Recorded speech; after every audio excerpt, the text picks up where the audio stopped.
Hello, I'm Chris Forster, and on behalf of CIE, welcome to 4 at 4. So, I was just thinking of that verse where Jesus says, "Many are called, but few are chosen."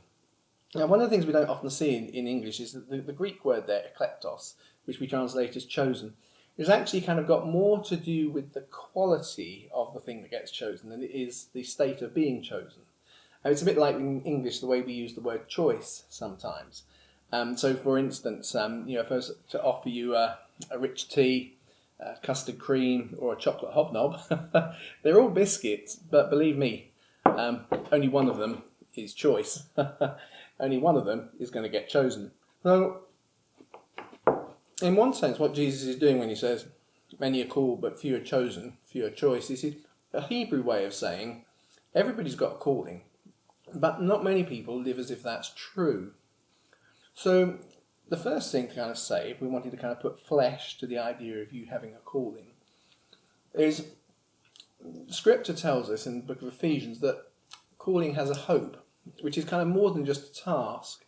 So I often ask, what's the big hope that you've got? And often with the hope, you'll find that there's a promise, which is something that someone can really hope for. So the first kind of question is, if you've gone into the world of arts and entertainment, you probably feel a vocational sense for being there. You probably have a passion for it. But what's the promise that goes with it? For instance, maybe in playing 100 different characters with different perspectives, you're hoping to understand people better, so you can be more of a blessing to everybody around you in real life too. Perhaps you've got comedic skills, and actually there's nothing that thrills you more than lifting people when they're feeling low or pressured by modern life. Or perhaps you just want to express beauty or truth through your writing and dramatic skills. All sorts of possible hopes that kind of go with your calling. I want to really encourage you to get a hold of one of those. But when you've got a hold of something like that, well, then there's a kind of a challenge as to how you prepare for it. So getting a promise from the Lord is a bit like getting pregnant. So, you seek it, you think, oh, have I got it? At first, it's just like a little bit of a fluttering inside.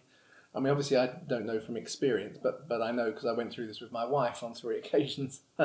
And then you start to talk about it, and as you talk about it, you get some ideas of what the child might be like. Of course, you're totally wrong when you get there, but it's all part of how you are preparing yourself so that you are more of a choice parent when you finally events kind of choose you as a parent and the baby comes along. So there are things we can do in preparation which aren't always directly related to trying to make the thing happen. And I want to encourage you to think like that. What are you doing to prepare yourself? Now, if you're called into the entertainment and arts world, there are all sorts of pressures and privileges that are going to come. And so a very kind of key area of preparation that I think is very relevant, it's relevant in pretty much every sphere of life, but I think particularly for the world of arts and entertainment, which have a lot of unique pressures as well as some unique possibilities, is actually the issue of character development.